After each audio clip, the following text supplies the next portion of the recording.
Assalamualaikum warahmatullahi wabarakatuh. Alhamdulillah hari ini kita bisa bertemu kembali dalam belajar fikih untuk kelas 9 tingkat MTS. Saya selalu berdoa kepada Allah Subhanahu wa taala agar kalian semua dimudahkan dalam belajar ilmu fikih, mengaplikasikannya dalam kehidupan sehari-hari dan juga belajar ilmu-ilmu yang lain. Teriring doa, Allahumma faqihna biddin wa alimna bitta'wil. Baik, kita akan belajar bab 3 tentang larangan riba. Riba pengertiannya menurut bahasa adalah tambahan atau kelebihan. Sedangkan pengertian riba menurut istilah ilmu fikih adalah kelebihan atau tambahan pembayaran dalam pinjam-meminjam atau utang piutang uang ataupun barang tanpa ada ganti atau imbalan yang disyaratkan bagi salah satu dari dua orang yang membuat perjanjian. Hukum riba adalah haram sebagaimana firman Allah dalam Quran surat Al-Baqarah ayat 275 yang berbunyi wa halallahul bai'a wa harramar riba, yang artinya Allah telah menghalalkan jual beli dan mengharamkan riba. Sebagaimana hadis sabda Rasulullah Shallallahu alaihi wasallam yang berbunyi An Jabir qala la'ana Rasulullah sallallahu alaihi wasallam akilar riba wa mu'kilahu wa katibahu wa syahidaihi wa qala hum sawaun, rawahul Muslim. Yang artinya hadis dari Jabir radhiyallahu an berkata Rasulullah sallallahu alaihi wasallam melaknat pemakan riba yang jadi wakilnya, juru tulisnya dan dua orang saksinya.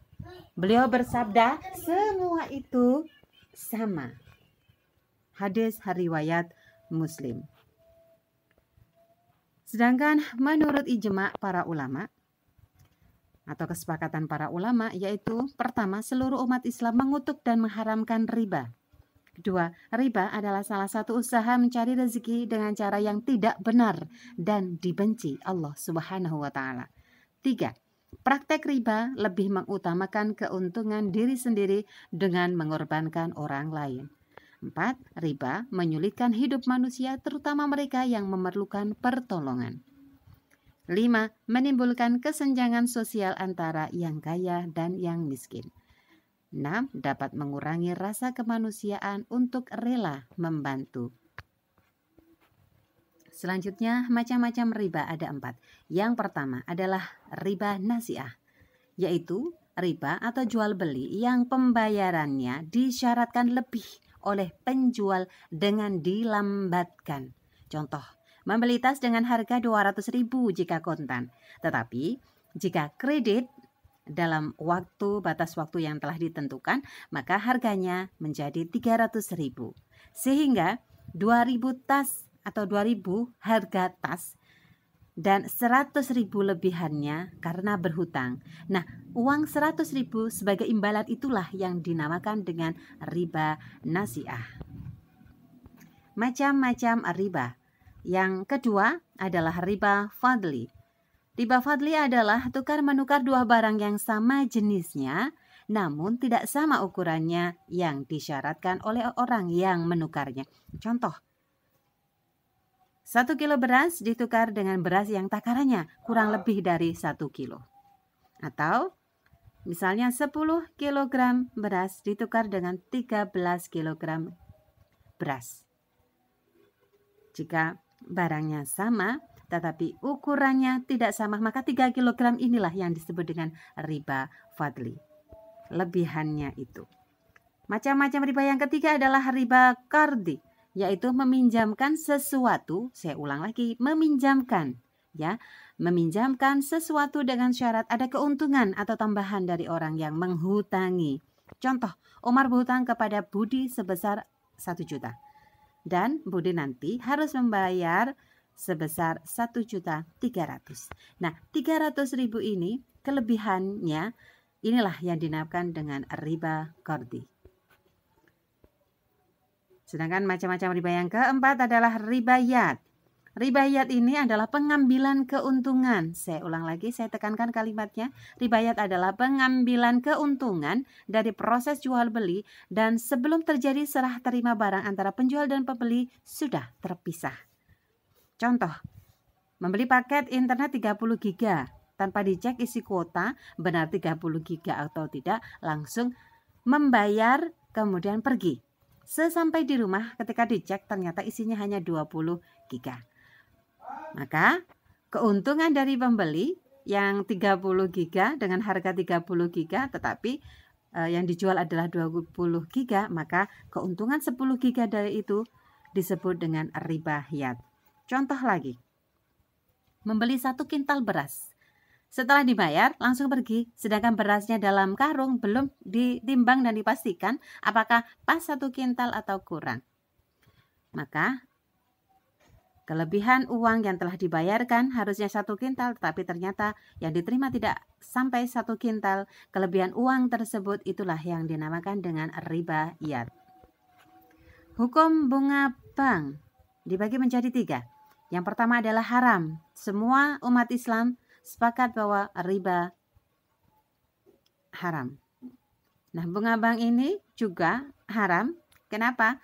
Dengan alasan menetapkan kelebihan atau riba berapapun besarnya. Hukum selanjutnya yang kedua adalah syubhat, yaitu belum jelas antara haram dan halalnya bunga bank tersebut.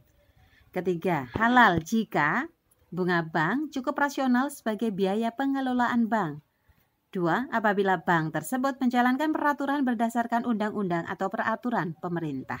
Sedangkan yang ketiga, dalam keadaan terpaksa atau darurat dan juga untuk kemaslahatan masyarakat. Sehingga dan perlu diketahui bahwa semua orang tahu bahwa ketika menyimpan uang di bank akan memperoleh uang dan uang ini disebut dengan bunga bank atau bunga. Begitu pula orang-orang yang meminjam uang di bank juga akan dikenakan bunga waktu mengembalikan sesuai dengan ketentuan yang berlaku. Tetapi ada bank yang berdasarkan syariat Islam, namanya bank syariah, yang menentukan keuntungannya dengan cara bagi hasil. Jadi istilahnya mereka memakai istilah dengan bagi hasil. Maka sebaiknya kalau ingin berhati-hati, maka silahkan menuju ke bank syariah. Syarat-syarat jual beli agar tidak menjadi riba. Karena rawan ya, rawan sekali jual beli itu ada ribanya, ada unsur ribanya. Maka yang pertama, menjual sesuatu yang sejenis. Jadi untuk jual beli yang sejenis, agar tidak terjadi riba, maka yang perlu diperhatikan adalah pertama, timbangannya itu harus sama, serupa timbangannya dan banyaknya. 1 kilo banyaknya, maka yang dibeli 1 kilo ditukar dengan 1 kilo dengan barang sejenis. Terus yang kedua tunai. Ketika tidak tunai, berhati-hati dan waspada agar ketika mengembalikan itu tidak ada lebihan. Jadi kalau tunai itu lebih pasti. Sedangkan yang ketiga, timbang terima dalam akad atau pada saat ijab qabul sebelum meninggalkan majelis akad. Jadi timbang dulu, perhatikan timbangannya dan terima barang baru meninggalkan majelis akad. Itu akan menjauhkan kita dari hal-hal yang akan mendekatkan jual beli yang dekat dengan riba. Yang kedua, jika sesuatu barang tersebut berlainan jenis, maka syaratnya hanya 2, yaitu pertama tunai, bayar dengan tunai, yang kedua timbang terima dalam akad atau ijab qabul sebelum meninggalkan majelis. Maka ketika kita melakukan proses jual beli dengan cara seperti ini, tunai dan juga memperhatikan timbangannya dan kita terima pada saat itu dalam satu majelis atau akad, maka itu akan menjauhkan kita dari jual beli yang mengandung unsur riba. Semoga kita semua dijauhkan dari riba. Allahumma amin. Kemudian hikmah diharamkannya riba. Yang pertama, menjauhi sikap serakah atau tamak terhadap harta yang bukan miliknya. Kedua, menimbulkan permusuhan dan mengikis habis semangat kerjasama atau saling tolong-menolong sesama manusia. Karena ketika menolong, maka harus tulus menolong. Misalnya jika seseorang membutuhkan bantuan 1 juta, pinjam 1 juta, maka biarkan mereka mengembalikan dengan jumlah 1 juta yang sama. Tidak usah dilebihkan. Yang 3. Menimbulkan tumbuh suburnya mental pemboros, tidak mau bekerja keras, dan menimbun harta di tangan satu pihak. Karena ketika dia bisa melipat gandakan uangnya 1 juta menjadi 1.300.000, dia tidak perlu bekerja, cukup dia hanya menunggu orang pinjam atau meminjami orang, dia akan mendapatkan tambahan 300.000 tanpa harus bekerja. Nah, ini yang dilarang. Ini salah satu penyebab haramnya riba. Yang keempat, menghindari dari perbuatan aniaya karena memeras kaum yang lemah. Kaum yang lemah pada saat mereka kepepet pasti mereka akan pinjam ke orang yang memiliki uang. Nah, kasihan mereka. Yang kelima, mengarahkan kaum muslimin untuk mengembangkan hartanya dalam mata pencarian yang bebas dari unsur penipuan.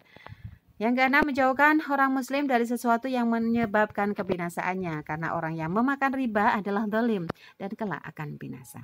Semoga kita dijauhkan dari riba ya. Bagaimana cara menghindari riba? Pertama, biasakan selalu hidup sederhana. Ketika tidak memiliki uang untuk membeli barang, maka biasakan menabung, tidak perlu berhutang ke sana kemari untuk memiliki sesuatu yang masih belum bisa dibeli. Yang kedua, menghindari kebiasaan berhutang kecuali terpaksa. Kalau tidak terpaksa, tidak perlu berhutang. Yang ketiga, bekerjalah dengan sungguh-sungguh untuk mencukupi segala kebutuhan hidup walaupun dengan bersusah payah. 4. Pilihlah bank yang dikelola berdasarkan syariat Islam, yakni bank-bank yang menentukan keuntungannya dengan cara bagi hasil. Semoga kita semua dijauhkan dari riba. Allahumma faqihna bid-din wa alimna bit-ta'wil. Semoga bermanfaat. Wassalamualaikum warahmatullahi wabarakatuh.